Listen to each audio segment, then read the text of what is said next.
Hello बच्चों, let's read this question. Question says fluidity of the cell membrane is a measure of ability of water to pass through the membrane, ability of potassium ion to pass through the membrane, ability of sodium ion to pass through the membrane या ability to move within the membrane. तो हम इसका पहले की concept देखेंगे. की concept is fluidity of the membrane.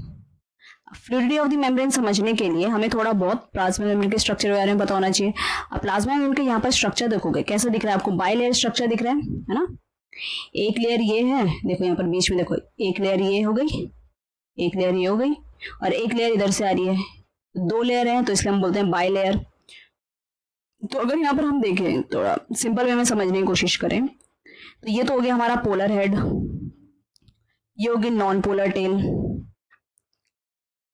अब ये नॉन पोलर है मतलब ये एक्वस एनवायरनमेंट से बच रही है, ये हाइड्रोफोबिक है, एक्वस एनवायरनमेंट से बची हुई है, इस वजह से अंदर बैठी हुई है. ठीक है, पोलर जो होता है हाइड्रोफिलिक होता है, उसको कोई प्रॉब्लम नहीं है वाटर से, तो वो वाटर के कांटेक्ट में होता है, एक्वस एनवायरनमेंट कांटेक्ट में होता है. और सेम यहाँ पर हमारी दूसरी लेयर है, तो एक हमारी बाई लेयर, इसलिए हम उसको बोल रहे हैं यहाँ से एक लेयर आ गई, यहाँ से एक लेयर आ गई. और अब जो क्या हो रहा है, ये जो लिपिड है, ये जो लिपिड है ना, इसकी मूवमेंट होती रहती है. कुछ मूवमेंट यहाँ से यहाँ होंगी, यहाँ से यहाँ होंगी, और कुछ मूवमेंट होती है कि भाई अंदर ही अंदर मूवमेंट हो जाती है, इसी में मूवमेंट हो गई. तो ये टाइप की मूवमेंट होती है जिसको हम बोलते हैं with in the leaflet, movement with in the leaflet. तो इस टाइप की मूवमेंट को हम क्या बोलते हैं, लेटरल मूवमेंट. Lateral movement. और अगर मूवमेंट जो हो रही है बिटवीन द लीफलेट हो रही है, तो बिटवीन द लीफलेट हो रही है ना, एक लीफलेट से दूसरी leaflet, movement between the leaflet. इस टाइप की मूवमेंट को हम क्या बोल रहे हैं, इस टाइप की मूवमेंट को हम बोल रहे हैं ट्रांसवर्स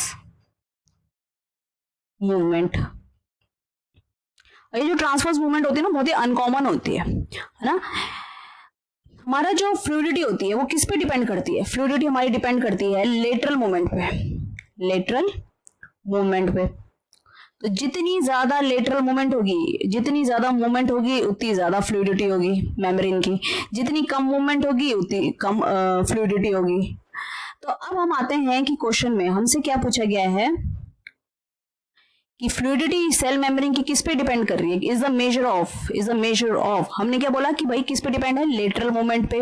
और लेटरल मूवमेंट कैसी होती है, movement with in the leaflet, with in the leaflet, with in the leaflet.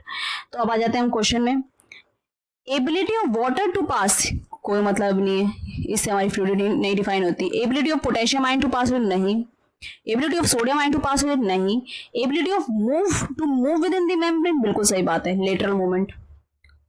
तो हमारा करेक्ट आंसर क्या हो गया, हमारा करेक्ट आंसर हो गया option D. So I hope you understood it well. All the best.